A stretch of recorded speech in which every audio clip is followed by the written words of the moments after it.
So the Pittsburgh Steelers, they just made history with this new signing. And when it comes to undrafted free agents on here, I like to cover guys that are likely to make the team. And this guy is actually one of them. There's a really interesting player just signed, DJ Thomas Jones. And he's interesting. He's kind of a hybrid player. He's a fullback slash tight end. And the thing that makes team history here, the Steelers must be serious about this player because they offered a $30,000 signing bonus on this deal. Now, you guys might be thinking, in NFL terms, that doesn't sound substantial, but it's actually the biggest signing bonus the Steelers have ever offered to a non-quarterback undrafted free agent. Now, he's coming out of South Alabama, but he was originally a four-star recruit and the number 17th ranked tight end in the country coming out of high school. That's a really nice pedigree, right? And he started his career in college at Ole Miss. Then he ended up making a big change. He's a high-integrity guy from the sound of this, a pretty selfless change. He's from Mobile, Alabama, and he ended up transferring to South Alabama to be close to his mother, and she was diagnosed with fibromyalgia, and he wanted to be close by. So this bit of a hybrid player that he is, the real reason he should stick around with the team is the fact that the Steelers are looking to be serious about the fullback position, or at least there's some contributing factors that suggest they will be. So let's kind of go through those. For one, the Steelers have been looking for a fullback for quite a while. They heavily pursued All-Pro Kyle Juszczyk when he was available, and then he ended up re-signing with the 49ers. Also, offensive coordinator Art Smith, he really likes to feature a tight end within his offense, and I'm going to get to that in just a second. This is Sports Talk Steelers. I'm Sean, your host, and it's been fun doing this channel. I'm primarily a Bears guy. I have a Bears channel. Go check it out. But when Justin Fields came to Pittsburgh, it got me really interested in your team, and before I knew it, I was doing a Steelers channel. So I'm going to continue to give you an impartial, kind of an outsider's view on your favorite team, the Pittsburgh Steelers.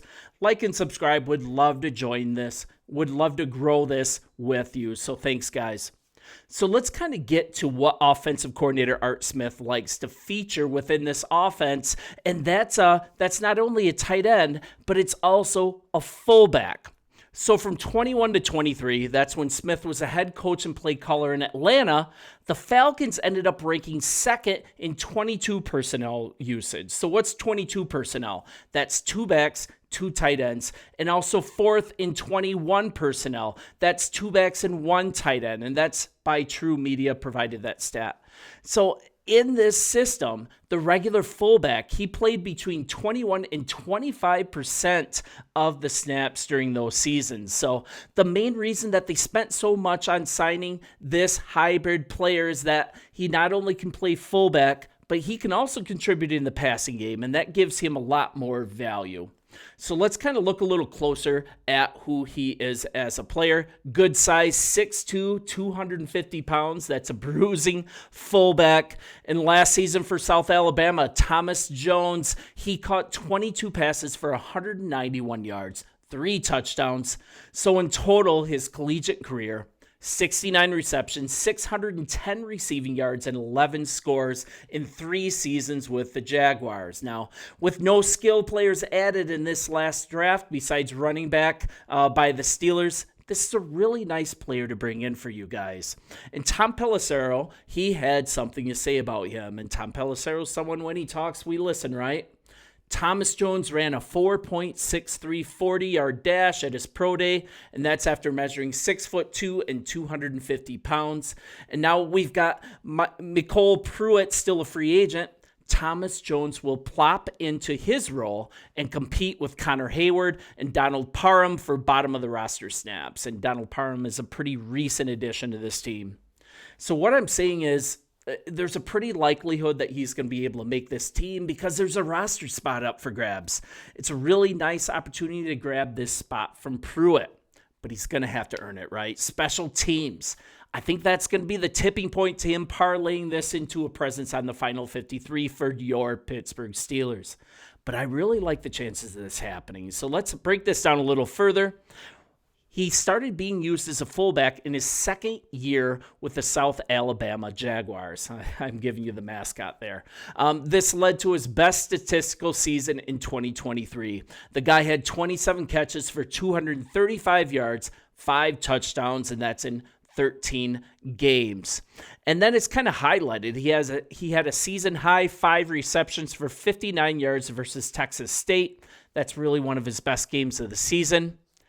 And then further on him making the team, it's important to look at the tight end room, right? So if you guys probably know this, but the Steelers, they actually kept 4 tight ends last year. That's more than their typical 3. So there's some room here in this position room. You've got your stud with Pat Freiermuth. You've got Darnell Washington. You've got Connor Hayward. And now you've got Donald Parham Jr. already on the roster. He's going to need to shine in the preseason, right, to bump one of the other guys out of position. Donald Parham was a late season add, I believe early off-season add to this tight end room. Big size, speed guy. But kind of looking at it as well, another possibility, the Steelers find a way to keep him on the practice squad maybe. And then they can decide maybe if they want a bigger body like Parham or a more athletic tight end like Galbraith, who's an undrafted free agent. There's some competition here. The Steelers could do mix and match, some matchup work as far as who they call up from week to week. But all in all, I think this is going to be a super interesting player to watch in training camp. I'm kind of already rooting for him. I really appreciate his character, kind of being unselfish and maybe essentially torpedoing his chance to get drafted by moving to a smaller school like Southern Alabama and all just to care for his mom. So I think a lot of us can relate to that, and it's yet another reason to root for the guy. So kind of to finish up, let's kind of look at some of the undrafted free agent signings that have come into town, and that's as of yesterday. And it's actually a lot of skill position players here, and maybe it's making up for the lack of skill position players besides Caleb Johnson at running back coming onto this team. So maybe one of the best guys to come in is Rock Taylor out of Memphis.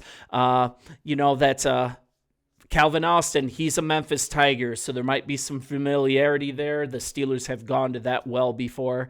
He's a pretty nice receiver, so he's probably going to compete in camp. You've got, of course, DJ Thomas Jones out of South Alabama. You've got Sebastian Castro, a safety out of Iowa. Aiden Williams, an offensive guard out of Minnesota Duluth. It's going to be hard for him to make the roster. He's more of a developmental practice squad guy. You've got Ben Souls, kicker out of Pittsburgh. J.J. Galbraith, tight end out of South Dakota. That's a guy that might be competing as well with Thomas Jones for this final roster spot or even a spot on the practice squad. I think Thomas Jones is going to make this roster, though. Kashawn Williams, a wide receiver out of Indiana, and then Blake Mangelson, a defensive lineman out of BYU. I can't pretend I know a lot about any of these guys, but from what I am seeing, what I'm hearing in the media, and also the research and film work that I've done myself, I think DJ Thomas Jones is going to be a guy that sticks to this roster. He's got versatility, right? He plays 2 positions. I think the Steelers are going to lean into the fullback position this year, especially with the running style of Caleb Johnson. I'd love to see a guy like Thomas Jones like being a hammer and doing the lead blocks with up against the offensive line and letting Caleb Johnson like reap the blessings from that, I guess, for lack of a better way of saying it. And also his versatility, that he's also a pass catching threat, kind of reminds me of Kyle Juszczyk a little bit. And also, I think the quantifier to this, I think the linchpin to this is him being useful in special teams. That might be the linchpin that really says whether he makes his team or not. So you guys, thanks for being with me. It's been a lot of fun doing this channel. I look forward to continuing to give you Pittsburgh Steelers news on the daily. Like and subscribe if you haven't already. Let's grow this thing. See ya.